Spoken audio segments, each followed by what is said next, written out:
Bonjour à toutes, bonjour à tous. Bienvenue à cette conférence qui s'intitule Rendez accessibles vos données grâce à la data visualisation. Je vais attendre quelques petites secondes avant de débuter pour être bien sûr que tout le monde est présent.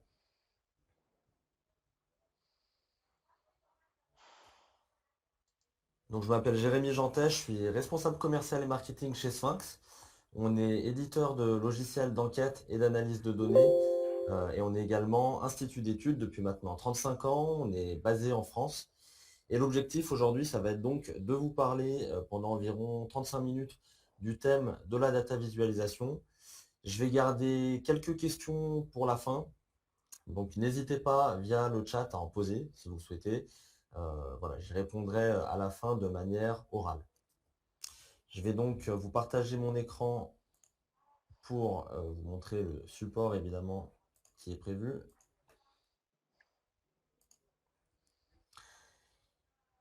Donc on va parler d'un thème en particulier aujourd'hui qui s'appelle la data visualisation. L'objectif, c'est de vous montrer par quels moyens vous pouvez rendre un certain nombre de vos données accessibles et compréhensibles au plus grand monde.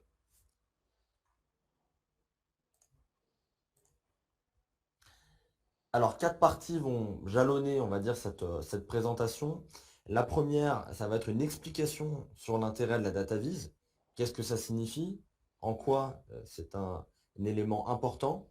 On va s'attarder ensuite sur les bonnes pratiques quand on utilise la data visualisation. Et je vous montrerai un exemple concret après avec un dashboard. Et puis pour terminer, je vous présenterai en quelques minutes rapidement un outil qui est dédié à la statistique, à la data vise et au reporting.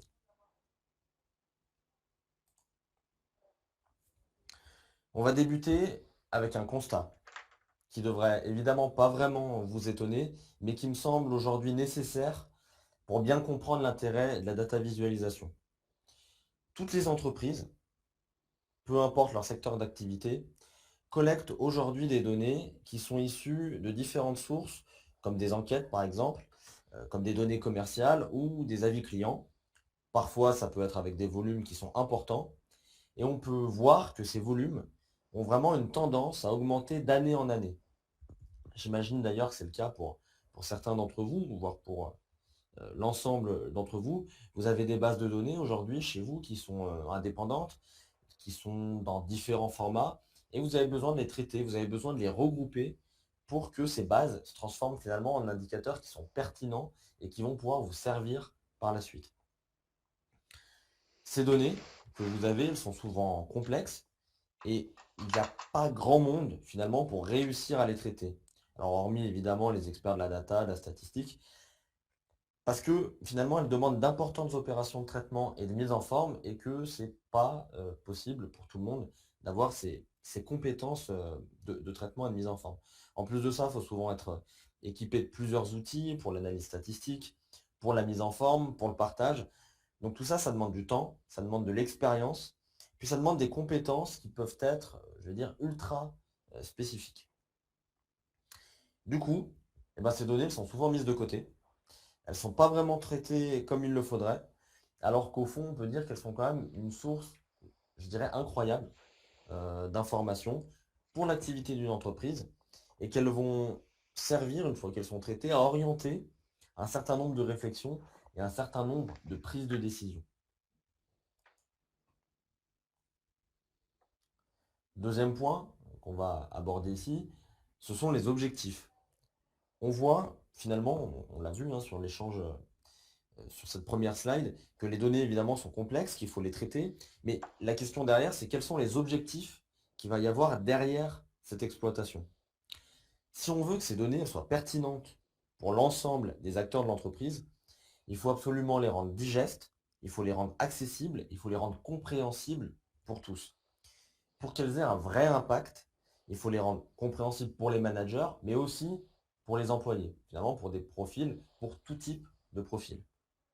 L'enjeu, donc, ça va être de les démocratiser, ça va être de les vulgariser, ça va être de les rendre compréhensibles en un clin d'œil. Et ça peut marcher que grâce à des représentations qui sont claires, des représentations qui sont synthétiques. Après, il faut aussi inciter votre public à vouloir consulter ces résultats, bien évidemment. Donc pour ça, il faut l'impliquer.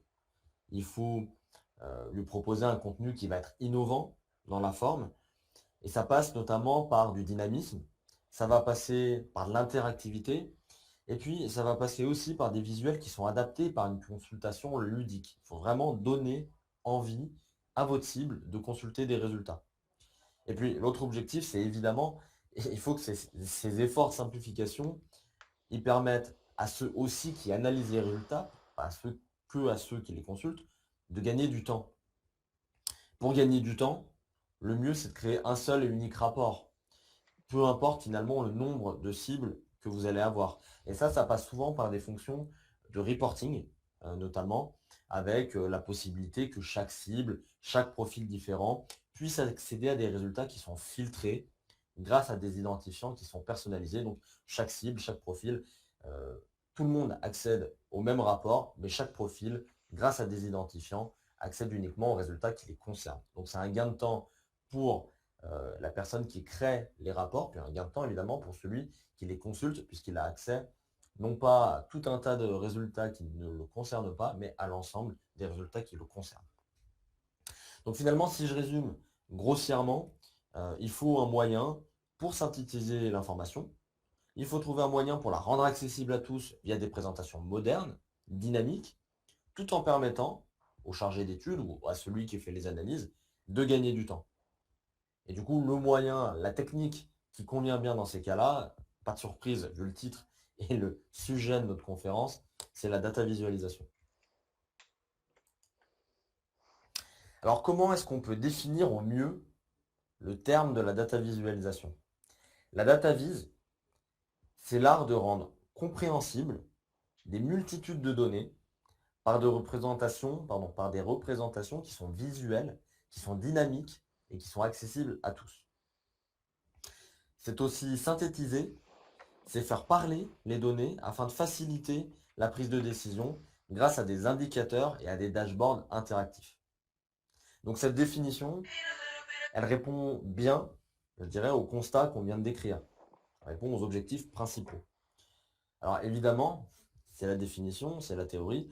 Pour réussir une bonne data vise, c'est comme pour tout, il va falloir suivre un certain nombre de bonnes pratiques.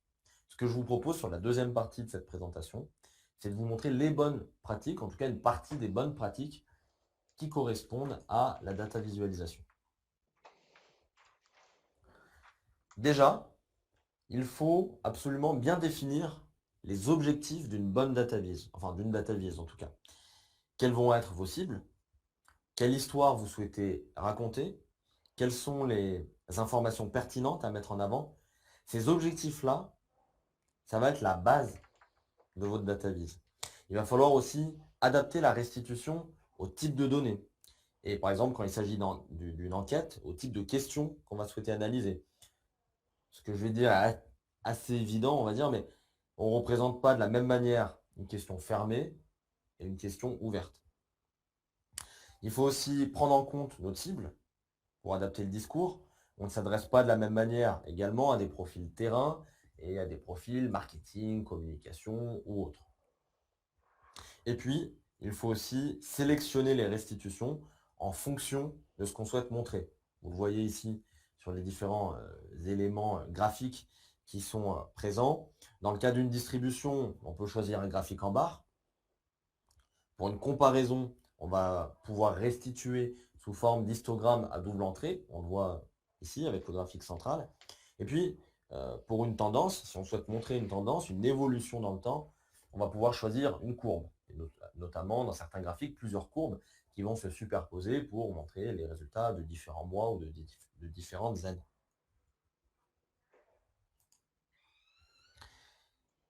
Et puis, l'autre question qu'on peut se poser en termes de bonne pratique, c'est du coup comment mettre en valeur les données. Le premier élément, c'est les couleurs. On va essayer d'opter pour une palette de couleurs systématiquement qui va être restreinte, avec des tons qui sont proches, évidemment des tons qui sont complémentaires. Généralement, soit on va nuancer des résultats avec des couleurs similaires, soit alors on va faire l'inverse, on va marquer une différence avec des couleurs qui sont opposées. Si vous n'êtes pas à l'aise sur cet aspect-là, j'en suis le premier exemple, vous avez des outils comme Adobe Color par exemple, qui permettent de montrer les couleurs qui peuvent matcher ensemble. Donc vous pouvez vraiment, pardon, vous appuyer sur ces éléments-là pour pouvoir construire des reportings qui sont beaux visuellement et qui sont cohérents. Le choix de la typographie est aussi très important pour pouvoir présenter un contenu qui soit lisible.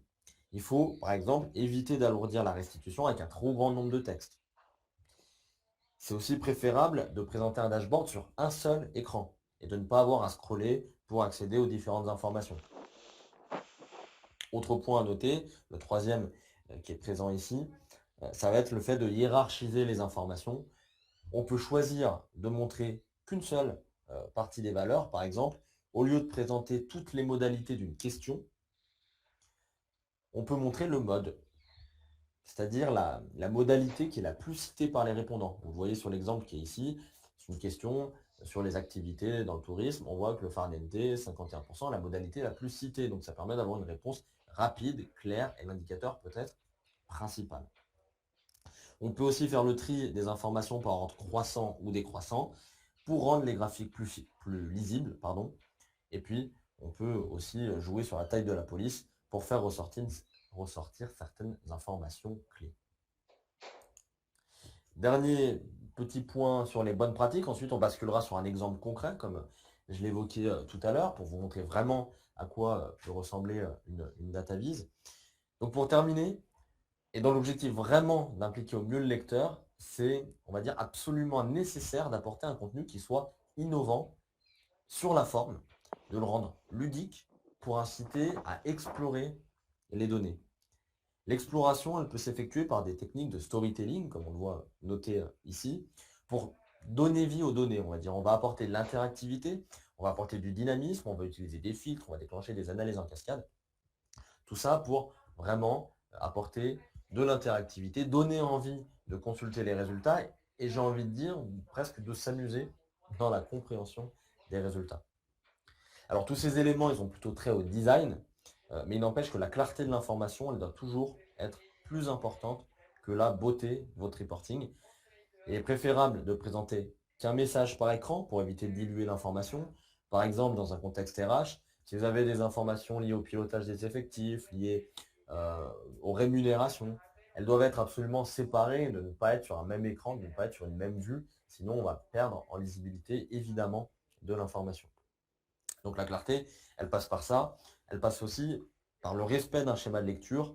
On lit très souvent des pages, des éléments en Z, comme c'est le cas sur le petit exemple que vous voyez ici.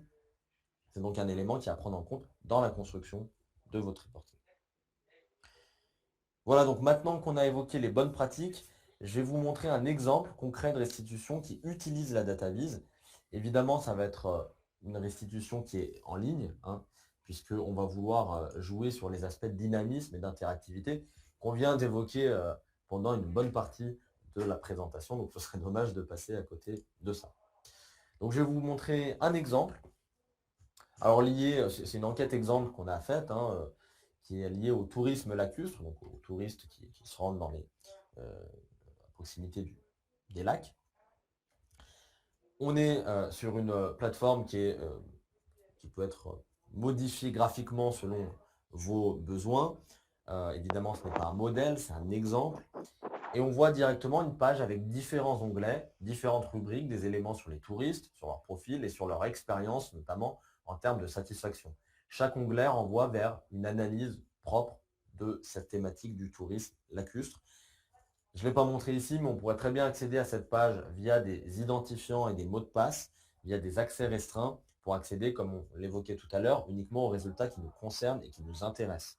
Donc on peut créer un seul dashboard pour plusieurs cibles. Par exemple, j'en sais rien, on veut communiquer auprès d'une cible nationale, une cible régionale, une cible locale. On crée un seul rapport pour toutes ces cibles-là, mais grâce à ces accès restreints, ils peuvent accéder aux résultats qui les concernent et ça permet à tout le monde, évidemment, de gagner du temps. Et je vais cliquer sur la première vue, qui est la vue du profil des touristes. On voit tout d'abord qu'il n'y a que quelques indicateurs et qui sont tous sur un même thème. Ce thème, c'est évidemment le profil. On est sur une cohérence en termes de couleur, une couleur plutôt bleue avec des nuances qui sont similaires, comme on l'évoquait. Vous avez un seul message sur l'écran, vous n'avez pas besoin de scroller pour accéder aux différentes analyses, donc ce qui est facile en termes d'ergonomie. Vous avez des indicateurs clairs aussi avec un nombre restreint d'informations. On a essayé aussi de vous présenter un rapport où vous n'allez pas avoir des multitudes évidemment de graphiques, de tableaux qui dilueraient finalement l'information, qui la rendraient difficile à comprendre.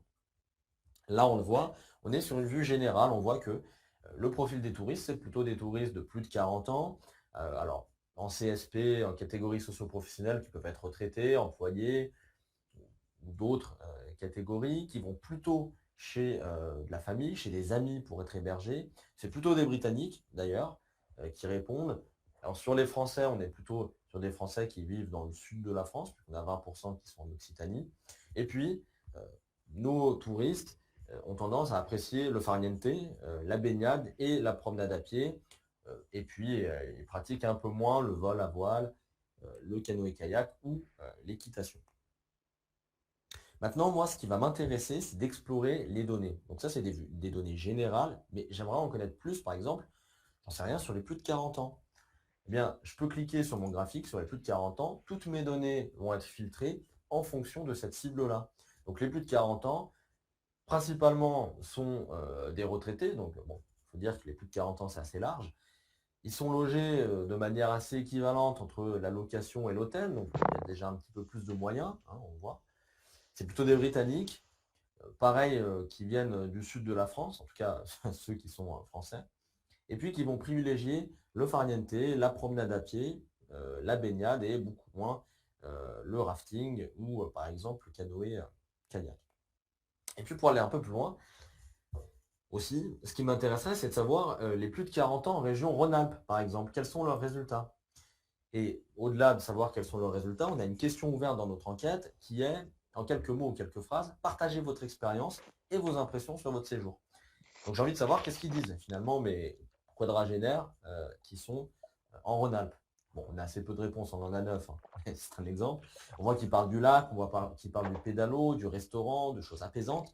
Si je clique sur le lac, on voit que ma liste de verbatim sur la droite est filtrée et on voit qu'on parle d'un joli lac avec de nombreuses activités, et que la balade hebdomadaire autour du lac, du charmant lac, est le plus sûr moyen de se ressourcer.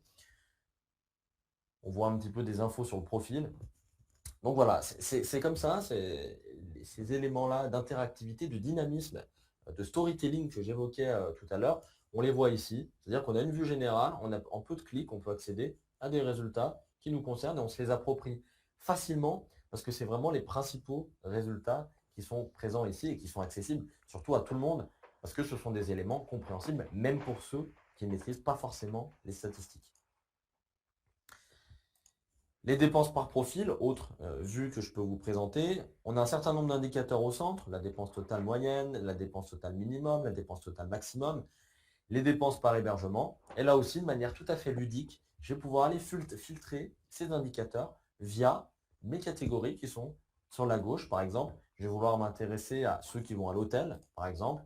On voit qu'ils ont une dépense totale moyenne qui est importante, hein, et puis une dépense totale maximum pour celui qui dépense le plus, bien plus importante. Et concernant l'hébergement, on voit également la différence avec la moyenne. On voit que la moyenne, elle est de 716 euros. Et bien la moyenne pour l'ensemble de nos touristes en termes de dépenses d'hébergement est 716 euros. Pour ceux qui vont à l'hôtel, elle est de 1700 euros quasiment, donc beaucoup plus importante. Pareil, pour ceux qui vont au restaurant, il y a une différence qui est assez importante.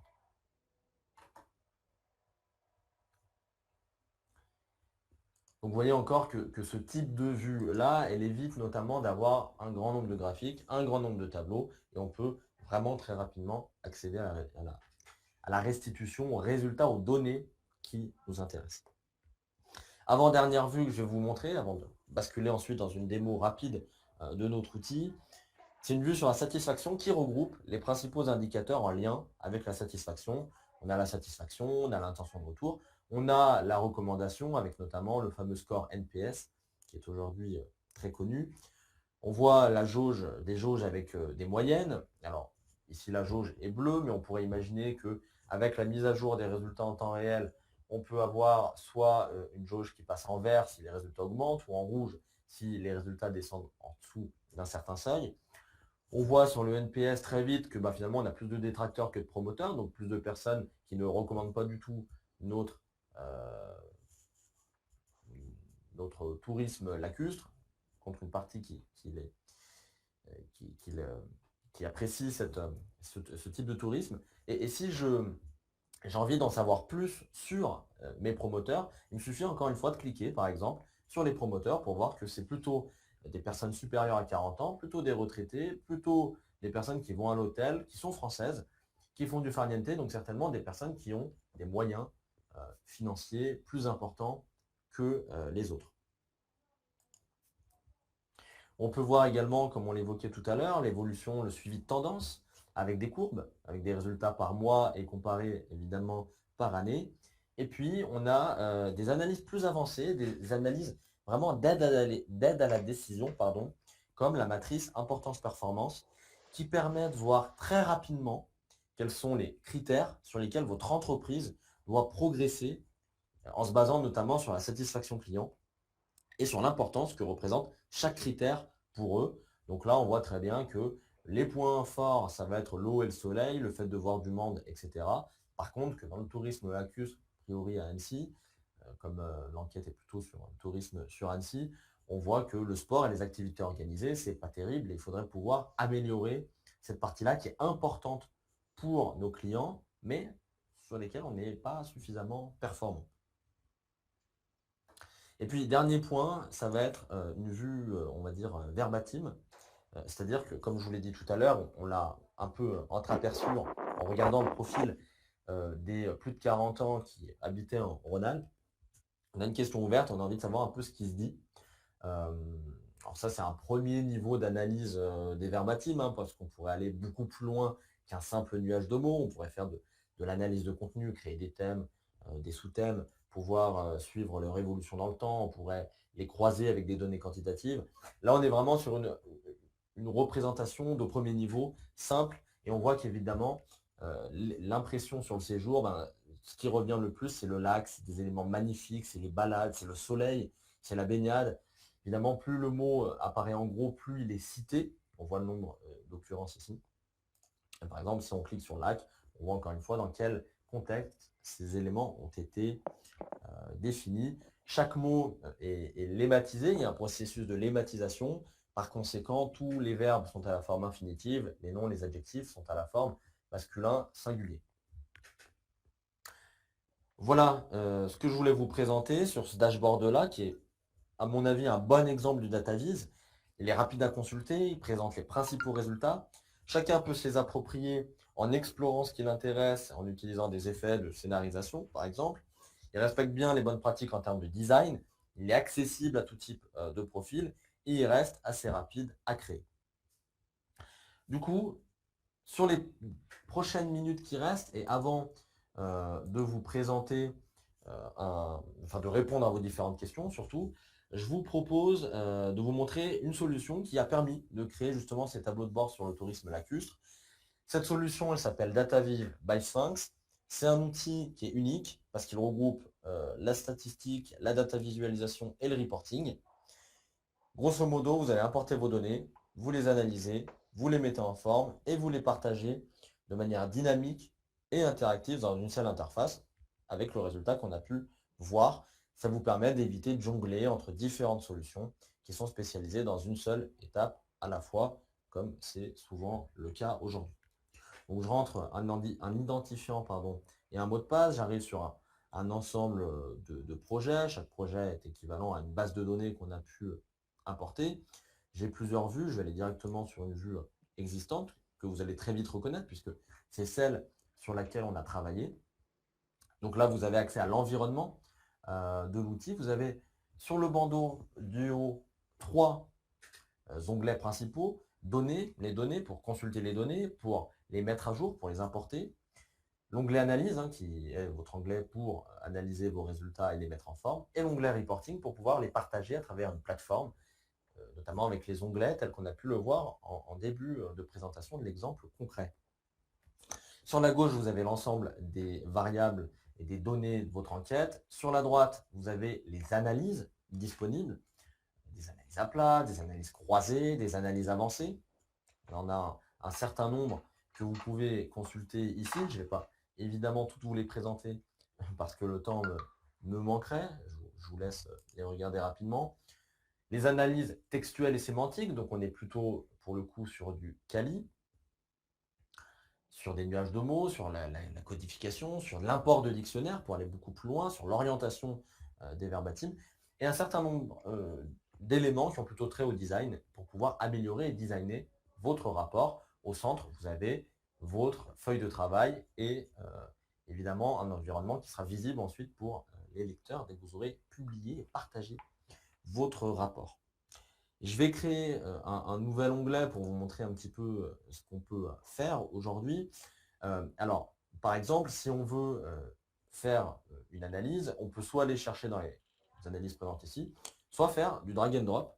Je vais prendre ma variable, je la dépose sur la feuille de travail, sur mon environnement de travail. On voit tout de suite qu'il y a évidemment un style de rapport qui a été prédéfini, mais on voit déjà un type de graphique qui a été présenté, plutôt sous forme d'histogramme. On voit un certain nombre d'éléments ici qui sont présents et qui permettent d'en savoir un petit peu plus sur le taux de réponse, sur l'écart type. C'est des éléments statistiques qui sont intéressants pour nous.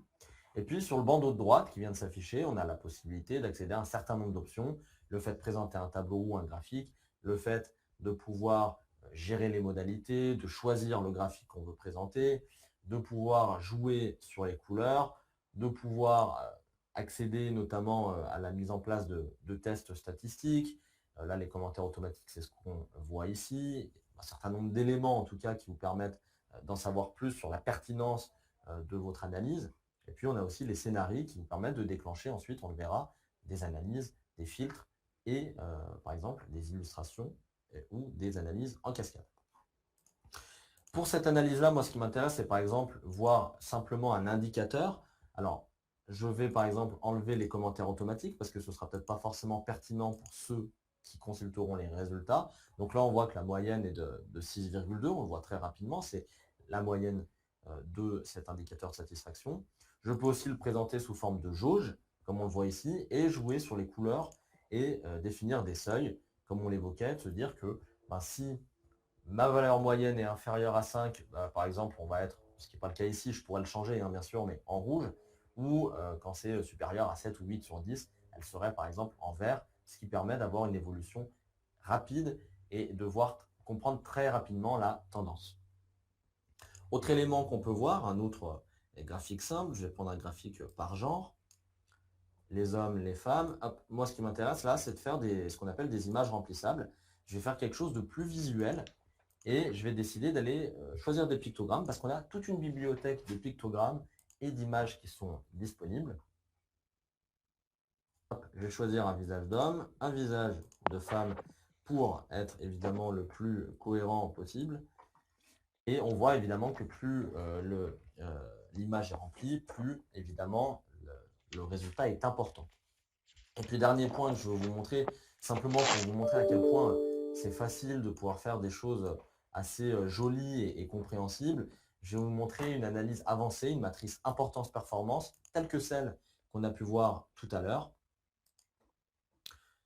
On va choisir les mêmes variables à analyser. C'était grosso modo, est-ce que il y a du soleil, est-ce que vous êtes content en termes de sport, en termes de contact, de club, etc., au niveau du repos, de la famille, sur votre lieu de villégiature.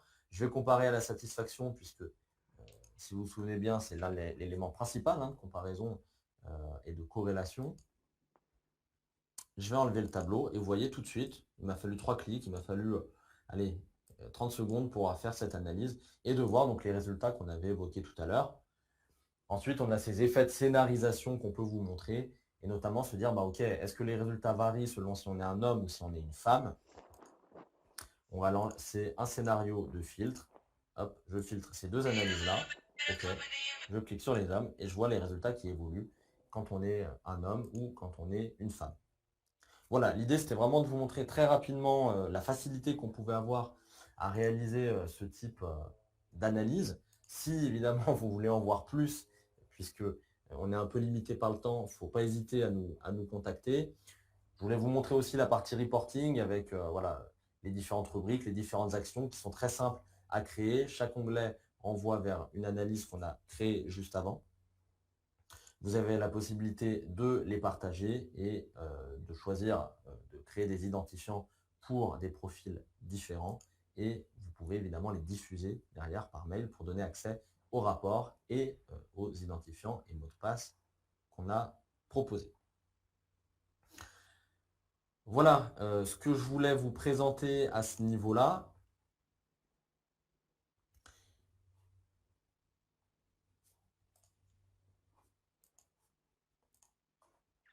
Je vais revenir sur mon reporting. Donc, l'idée, effectivement, c'était de pouvoir vous montrer un exemple de reporting, de discuter sur la data visualisation, sur les principaux constats qu'on peut faire. Ce que je vous propose, évidemment, c'est de rester disponible si vous avez des questions aujourd'hui. Je vous remercie évidemment pour votre attention. Alors, pour pas eu trop le temps de parler de notre société, mais effectivement, nos équipes chez Sphinx vous accompagnent dans tous vos projets d'enquête. On a eu l'occasion de l'évoquer au début, mais on est éditeur de logiciels d'enquête et d'analyse de données. On est aussi institut d'études, donc on peut vous accompagner, soit si vous voulez nous confier des projets ou si vous souhaitez justement être accompagné par nos équipes. On a un institut de plus de 15 personnes aujourd'hui, avec des profils très différents. On peut vous former sur les techniques d'enquête et d'évaluation. Et puis, on peut vous proposer des outils qui vous permettront justement de pouvoir internaliser ces projets, soit de gérer tout un projet d'enquête, de la conception du questionnaire en passant par la diffusion jusqu'à l'analyse des résultats, ou bien évidemment en ne travaillant que sur l'analyse des résultats avec un outil comme DataViv tel que celui qu'on a pu voir. N'hésitez pas à nous contacter pour en savoir un peu plus. Vous avez l'adresse contact qui est disponible. Vous avez aussi un numéro de téléphone. On est encore disponible aussi pour des rendez-vous d'affaires aujourd'hui si besoin. Donc je vous remercie.